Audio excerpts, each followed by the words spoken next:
अब देखो नेक्स्ट, देखो नेक्स्ट हम लोग क्या डिफाइन कर रहे हैं कि इंक्लाइंड है, इंक्लाइंड पे हमने एक ब्लॉक को लाके प्लेस किया है, इंक्लाइंड का एंगल गिवन है थीटा। जब इस इंक्लाइंड प्लेन पे हमने ब्लॉक को लाके प्लेस किया है तो ये ब्लॉक मेरा कैसा है, रेस्ट में है। अब देखो ये ब्लॉक अगर रेस्ट में है तो उस केस में अगर तुम ब्लॉक का फ्री बॉडी डायग्राम ड्रॉ करोगे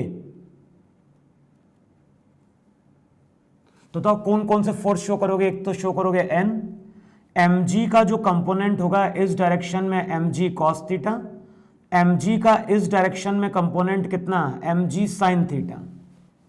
ये ब्लॉक अगर रेस्ट में है तो इसका मतलब है नॉर्मल किसको बैलेंस कर रहा होगा, नॉर्मल बैलेंस कर रहा होगा mg cos थीटा को। फिर ये ब्लॉक स्लाइड कब नहीं कर पाएगा, ये ब्लॉक स्लाइड तभी नहीं कर पाएगा जब mg sin थीटा को कोई फोर्स क्या करेगा, बैलेंस करेगा। और इस केस में क्या होगा, इस केस में ये सरफेस रफ होना चाहिए। तो जब ये सरफेस रफ होगा तो फ्रिक्शन क्या करेगा, फ्रिक्शन mg sin थीटा को बैलेंस कर देगा और इस फ्रिक्शन का नेचर वहां पे क्या होगा, स्टैटिक होगा। तो इंक्लाइंड पे जब मैंने ब्लॉक को लाके प्लेस किया है तो ये ब्लॉक मेरा रेस्ट में है और सरफेस अगर रफ होगा तो मान लो कोफिशिएंट ऑफ फ्रिक्शन कितना है, म्यू है। अब नॉर्मल बैलेंस कर रहा है mg cos थीटा को, फ्रिक्शन किसको बैलेंस कर दे रहा है, फ्रिक्शन बैलेंस कर दे रहा है mg sin थीटा को।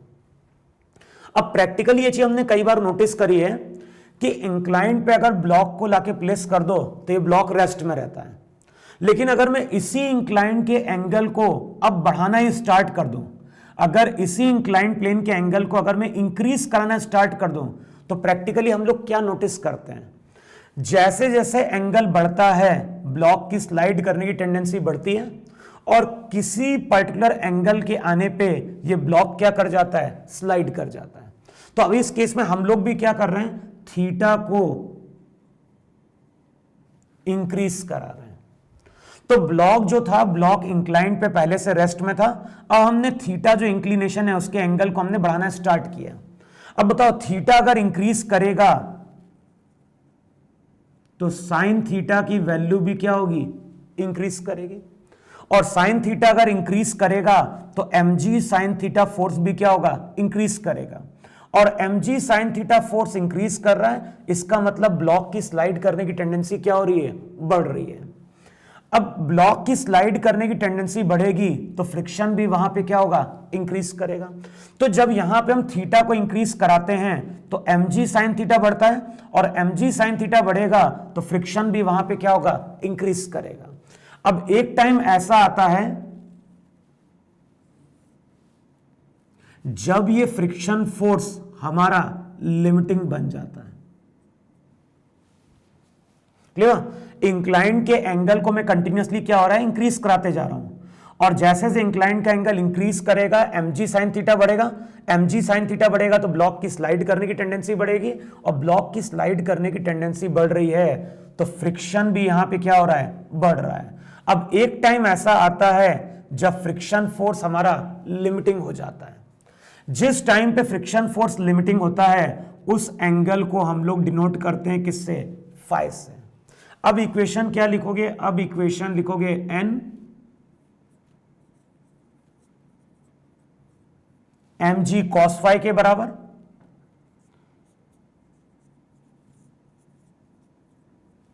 और फ्रिक्शन फोर्स जो लिमिटिंग रहेगा वो किसके बराबर, वो होगा mg sin फाई के बराबर। तो यहां पे जो लिमिटिंग फ्रिक्शन रहेगा वो अब किसके बराबर हो जाएगा, वो हो जाएगा mg sin फाई के बराबर हो जाएगा। अब फ्रिक्शन फोर्स लिमिटिंग है, लिमिटिंग फ्रिक्शन फोर्स को हम लोग लिखते हैं μs इंटू n, किसके बराबर, μs का मतलब यहां पे क्या हो गया, म्यू, n का मतलब क्या हो गया, n का मतलब हो गया mg cos phi equals to mg वाली टर्म मेरी क्या होगी, कैंसल आउट होगी, और जब सॉल्व करोगे तो इक्वेशन निकल के आती है tan phi equals to mu s, mu s का मतलब क्या हो गया इस केस में, म्यू। अब ये जो एंगल होता है फाई, ये जो एंगल फाई है इसको अब हम लोग डिफाइन करते हैं एंगल ऑफ रिपोज। क्लियर? तो जैसे जैसे हम थीटा को इंक्रीज कराते हैं तो एक टाइम ऐसा आता है जब फ्रिक्शन फोर्स मेरा क्या होता है, लिमिटिंग हो जाता है। जिस टाइम पे फ्रिक्शन फोर्स लिमिटिंग होता है उस टाइम पे अब ब्लॉक की स्लाइड करने की क्या है, जस्ट टेंडेंसी है। अब ये जो एंगल फाई बन रहा है, इस फाई को हम लोग क्या बोल रहे हैं, एंगल ऑफ रिपोज बोल रहे हैं। अब मैं अगर बोल रहा हूं कि एंगल को मैं फर्दर इंक्रीज करा रहा हूं, किसी टाइम पे एंगल मेरा फाई बन गया, अब मैं बोल रहा हूं कि एंगल को मैं फर्दर बढ़ा रहा हूं। अब बताओ, एंगल को अगर फर्दर इंक्रीज कराओगे तो mg sin फाई फोर्स क्या होगा, mg sin थीटा इंक्रीज कर जाएगा। mg sin थीटा इंक्रीज करेगा, लेकिन जो लिमिटिंग फ्रिक्शन फोर्स होता है वो अब क्या होगा, और कम हो जाएगा, क्योंकि लिमिटिंग फ्रिक्शन फोर्स क्या होगा, म्यू इंटू एन, और n किसके बराबर होगा, mg cos थीटा के। तो थीटा जब इंक्रीज करेगा, अगर थीटा की वैल्यू फर्दर तुम बढ़ाओगे तो mg sin थीटा फोर्स तो और बढ़ जाएगा, लेकिन लिमिटिंग फ्रिक्शन की वैल्यू म्यू इंटू एन होती है और एन mg cos थीटा के बराबर होता है, और थीटा बढ़ने पे cos थीटा की वैल्यू क्या हो रही है, डिक्रीज कर रही है। तो लिमिटिंग फ्रिक्शन जो नॉर्मल है, नॉर्मल तुम्हारा क्या हो गया, कम हो गया, लिमिटिंग फ्रिक्शन डिक्रीज कर गया, mg sin थीटा बढ़ गया। तो अगर थीटा ग्रेटर देन फाई है तब तो ये ब्लॉक मेरा क्या कर जाएगा, स्लाइड कर जाएगा। क्लियर? तो जब भी हम इंक्लाइन के क्वेश्चन सॉल्व करते हैं तो सबसे पहले हम इसी रिजल्ट को चेक करेंगे। थीटा अगर ग्रेटर देन फाई है तो इसका मतलब है ब्लॉक मेरा स्लाइड करेगा, लेकिन अगर थीटा की वैल्यू लेस देन फाई है तो ब्लॉक मेरा रेस्ट में रहेगा। क्लियर? तो थीटा ग्रेटर देन फाई है तो ये ब्लॉक स्लाइड कर जाएगा, क्योंकि उस केस में mg sin थीटा लिमिटिंग से क्या होगा, ज्यादा हो जाएगा। अब ये जो फाई एंगल होता है, इस एंगल को हम बोलते हैं एंगल ऑफ रिपोज, और यहां से तुम लोग एंगल ऑफ रिपोज की डेफिनेशन नोट डाउन करो। एंगल ऑफ रिपोज को हम लोग क्या डिफाइन करेंगे, एंगल ऑफ रिपोज को हम डिफाइन कर रहे हैं कि ये इंक्लाइन का कौन सा एंगल है, ये इंक्लाइन का मैक्सिमम एंगल है जिसपे ब्लॉक कैसा रहता है, रेस्ट में रहता है। क्लियर हुआ? एंगल ऑफ रिपोज को हम क्या डिफाइन कर रहे हैं, एंगल ऑफ रिपोज को हम डिफाइन कर रहे हैं कि ये इंक्लाइन का कौन सा एंगल है, ये इंक्लाइन का मैक्सिमम एंगल है जिसपे ये ब्लॉक कैसा रहता है, रेस्ट में रहता है। या फिर हम इसको ऐसा भी डिफाइन कर सकते हैं कि जो एंगल ऑफ रिपोज है ये हमारा क्या है, ये हमारा मिनिमम एंगल है इंक्लाइन का जिसपे ये ब्लॉक अब क्या करने वाला है, स्लाइड करने वाला है। क्लियर? तो दोनों तरह से एंगल ऑफ रिपोज को हम लोग क्या कर सकते हैं, डिफाइन कर सकते हैं। तो एंगल ऑफ रिपोज को हम ये बोल सकते हैं कि it is the minimum angle, it is the minimum angle of inclined plane with the horizontal for which the block will begins to slide. Clear? Angle of repose की एक definition क्या निकल के आ रही है, इसको हम डिफाइन कर रहे हैं, it is the minimum angle, it is the minimum angle of inclined with the horizontal for which the block begins to slide। या फिर हम ये बोल सकते हैं it is the maximum angle of inclined plane with the horizontal for which the block will remain at rest।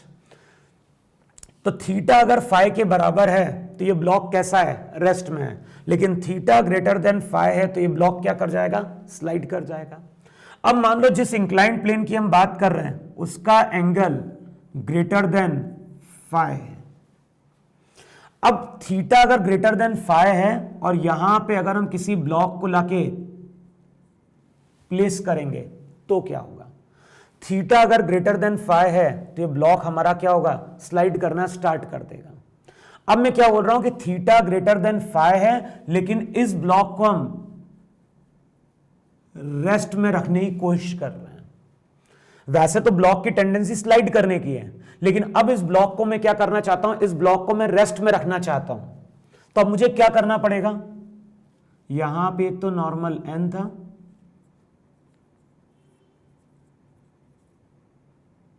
इस direction में mg cos theta, इस डायरेक्शन में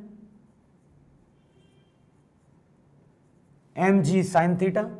और अभी हमें मालूम है कि इस केस में mg साइन थीटा फ्रिक्शन की लिमिटिंग वैल्यू से क्या है, ज्यादा है। तो ये ब्लॉक कहां स्लाइड करने की कोशिश करेगा, नीचे।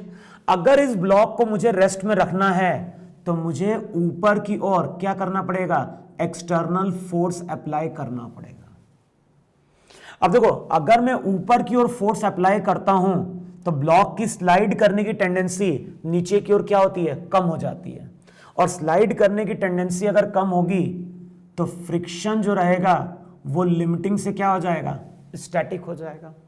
तो थीटा अगर ग्रेटर देन फाई है और इस इंक्लाइन पे अगर मुझे ब्लॉक को रेस्ट में रखना है तो ये पॉसिबल तभी हो पाएगा जब एक्सटर्नल एजेंट फोर्स कहां अप्लाई करेगा, अपवर्ड अप्लाई करेगा। अब जब फोर्स अप्लाई कर रहे हैं तो ये ब्लॉक रेस्ट में, तो इक्वेशन क्या लिखी जाएगी, इक्वेशन लिखी जाएगी mg साइन थीटा किसके बराबर, एफ एक्सटर्नल प्लस एफएस के बराबर। अगले स्टेप में इक्वेशन क्या निकल के आती है, इक्वेशन निकल के आती है जो भी एफएस है, स्टैटिक फ्रिक्शन है, उसकी वैल्यू निकल के आती है mg sign theta minus F external. इसका मतलब है कि फ्रिक्शन कितना लगेगा वो किस पर डिपेंड कर रहा है, वो डिपेंड कर रहा है एफ एक्सटर्नल पे। अब बताओ, इस फोर्स को अगर मैं डिक्रीज कराऊंगा तो क्या होगा। अगर फोर्स मेरा डिक्रीज करेगा तो ये पूरी वैल्यू क्या होगी, बढ़ने लगेगी। और ये पूरी वैल्यू बढ़ने लगेगी, इसका मतलब है फ्रिक्शन भी क्या होगा, बढ़ने लगेगा। तो कई बार क्वेश्चन में पूछता है कि फोर्स की मिनिमम वैल्यू क्या हो सकती है। तो जब ये फोर्स मिनिमम होगा तो फ्रिक्शन फोर्स हमारा क्या हो जाएगा, मैक्सिमम हो जाएगा। तो इक्वेशन होगी mg sign theta minus F minimum. अब अगले स्टेप में इक्वेशन क्या निकल के आ गई, इक्वेशन निकल के आ गई एफ मिनिमम किसके बराबर, एफ मिनिमम हो जाएगा, इसको इधर लेके जाओ, mg sign theta minus F L, और एफ एल की जगह हम क्या लिखेंगे, म्यू इंटू एन, एन किसके बराबर। तो जो मिनिमम फोर्स हम अप्लाई कर सकते हैं उसकी वैल्यू क्या निकल के आ रही है, उसकी वैल्यू निकल के आ रही है mg sign theta minus mu cos theta. और इस फॉर्मूले को याद रखना है क्योंकि इस रिजल्ट को हम कई बार क्वेश्चन सॉल्व करने में यूज करेंगे। और इनफैक्ट आईआईटी में तो 2 या 3 क्वेश्चन इस फॉर्मूले पे आ चुके हैं या इस कॉन्सेप्ट पे पूछे जा चुके हैं। अब देखो, जब मैं फोर्स को डिक्रीज करता हूं तो फ्रिक्शन वहां पे क्या होने लगता है, बढ़ने लगता है। मिनिमम फोर्स की बात करते हैं तो फ्रिक्शन क्या हो जाता है, लिमिटिंग हो जाता है। अब बताओ, फोर्स को अगर मैं और कम करूंगा तो क्या होगा। फोर्स को अगर मैं और कम करूंगा तो फ्रिक्शन लिमिटिंग से तो बढ़ नहीं सकता। इसका मतलब है कि एफ एक्सटर्नल अगर एफ मिनिमम से क्या हुआ, कम हुआ, ये मेरा मिनिमम फोर्स है। इस मिनिमम फोर्स को जब मैं अप्लाई करता हूं तो फ्रिक्शन फोर्स मेरा क्या होता है, लिमिटिंग हो जाता है। और ये ब्लॉक मेरा कैसा रहता है, जस्ट रेस्ट में रहता है। अगर फोर्स मेरा और कम होगा तब तो नेट फोर्स नीचे का एफ एल से ज्यादा हो जाएगा और ये ब्लॉक क्या कर जाएगा, स्लाइड कर जाएगा। फिर से इस रिजल्ट को देखो, अब मैं क्या कर रहा हूं, ब्लॉक रेस्ट में ही है और फोर्स को इंक्रीज कराना स्टार्ट कर देता हूं। तो अब इक्वेशन क्या होगी, अब इक्वेशन होगी F S equals to M G sine theta minus F external. अब इस रिजल्ट को देखो, फोर्स अगर इंक्रीज करेगा तो क्या होगा। फोर्स अगर, इस फोर्स को अगर तुम इंक्रीज कराओगे, इस फोर्स को अगर इंक्रीज कराओगे तो ब्लॉक की स्लाइड करने की टेंडेंसी क्या होगी, कम होगी। स्लाइड करने की टेंडेंसी कम होगी तो फ्रिक्शन भी क्या होगा, डिक्रीज करेगा। तो फोर्स को अगर इंक्रीज कराओगे तो फ्रिक्शन मेरा डिक्रीज करता है। एक टाइम आता है जब फ्रिक्शन मेरा 0 भी हो जाता है। और फ्रिक्शन 0 कब होगा, फ्रिक्शन को 0 कर दो तो रिजल्ट क्या निकल के आता है?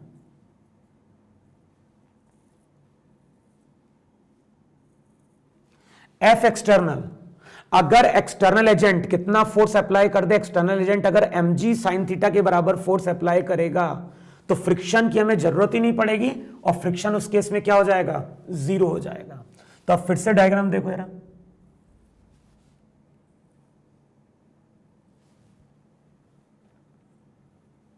अब जब मैंने फोर्स अप्लाई किया mg साइन थीटा के बराबर तो फ्रिक्शन उस केस में क्या हो गया है? जीरो हो गया है। फ्रिक्शन की हमें जरूरत ही नहीं पड़ रही है। अब मैं क्या करता हूं, फोर्स को और बढ़ा देता हूं। अब बताओ फोर्स को अगर मैं फर्दर इंक्रीज करूंगा तो ब्लॉक का क्या होगा? तो ध्यान रखना, ब्लॉक अभी स्लाइड नहीं करेगा। फोर्स अगर mg साइन थीटा से और ज्यादा होगा तो अब ब्लॉक की स्लाइड करने की टेंडेंसी क्या होगी? चेंज होगी और ब्लॉक ऊपर की ओर स्लाइड करने की कोशिश करेगा। लेकिन उसी टाइम पे फ्रिक्शन आ जाएगा और फ्रिक्शन जब आएगा तो ये ब्लॉक को स्लाइड नहीं होने देगा। फिर से इक्वेशन क्या लिखोगे? अब इक्वेशन लिखोगे एफ एक्सटर्नल किसके बराबर? F external mg sine theta plus friction के बराबर। अब बताओ फोर्स को अगर मैं बढ़ाते जाऊं, फोर्स को अगर मैं इंक्रीज करते जाऊंगा तो ब्लॉक की स्लाइड करने की टेंडेंसी क्या होगी? बढ़ेगी। स्लाइड करने की टेंडेंसी बढ़ेगी तो फ्रिक्शन भी क्या होगा? बढ़ेगा। और एक टाइम आएगा जब ये फ्रिक्शन मेरा क्या हो जाएगा? लिमिटिंग। और जिस टाइम पे फ्रिक्शन फोर्स लिमिटिंग होगा तो ये मेरी फोर्स की कौन सी वैल्यू होगी? तो जो मैक्सिमम फोर्स हम लोग अप्लाई कर सकते हैं वो कितना अप्लाई कर सकते हैं? mg sine theta plus F L की वैल्यू पुट करो तो ये हो जाएगा mg sine theta plus F L कितना? म्यू। तो जो भी मैक्सिमम फोर्स आ रहा है वो कितना निकल के आ रहा है? वो निकल के आ रहा है mg sine theta plus mu cos theta.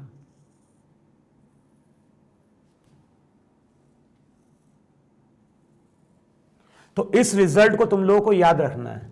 ये मेरा मिनिमम फोर्स है, ये मेरा मैक्सिमम फोर्स है और इस फोर्स पे फ्रिक्शन की हमें जरूरत नहीं पड़ती है। अब देखो इन सभी रिजल्ट को हम समराइज कर देते हैं और सम अप करके इस रिजल्ट को हम लोग क्या बोल सकते हैं कि थीटा अगर ग्रेटर देन फाई है। अब इन सभी रिजल्ट को हम क्या कर रहे हैं? कंबाइंड कर रहे हैं। तो फाइनली हम लोग बोल सकते हैं कि थीटा अगर ग्रेटर देन फाई है तो ये ब्लॉक स्लाइड कर जाएगा। ब्लॉक को अगर मुझे रोकने की कोशिश, अगर मुझे ब्लॉक को रेस्ट में रखना है तो इस केस में मुझे क्या अप्लाई करना पड़ेगा? फोर्स अप्लाई करना पड़ेगा। मिनिमम फोर्स मैं कितना अप्लाई कर सकता हूं? mg sign theta minus mu cos theta. Maximum force में कितना अप्लाई कर सकता हूं? mg sine theta plus mu cos theta. तो ये ब्लॉक कब रेस्ट में रहेगा? ये ब्लॉक रेस्ट में रहेगा जबकि force applied by external agent greater than equals to F minimum होंगे लेकिन less than equals to F max होंगे। अगर अप्लाइड फोर्स इस कंडीशन को सेटिस्फाई करेगा तभी ये ब्लॉक मेरा कैसा रहेगा? रेस्ट में रहेगा। अगर फोर्स मिनिमम से कम हुआ, अगर फोर्स मेरा मिनिमम से कम हुआ, ये फोर्स अगर मिनिमम से कम होगा तो ये ब्लॉक स्लाइड करके नीचे आ जाएगा। और यही फोर्स अगर मैक्सिमम से क्या होगा? ज्यादा होगा तो उस केस में ये ब्लॉक स्लाइड करना कहां स्टार्ट कर देगा? ऊपर की ओर। तो ब्लॉक को अगर रेस्ट में रखना है तो ये अप्लाइड फोर्स की क्या होनी चाहिए? रेंज होनी चाहिए। तो इन फॉर्मूले को आगे हम लोग डायरेक्ट यूज करेंगे। तो इस रिजल्ट को पहले तुम लोग नोट डाउन करो, ठीक है।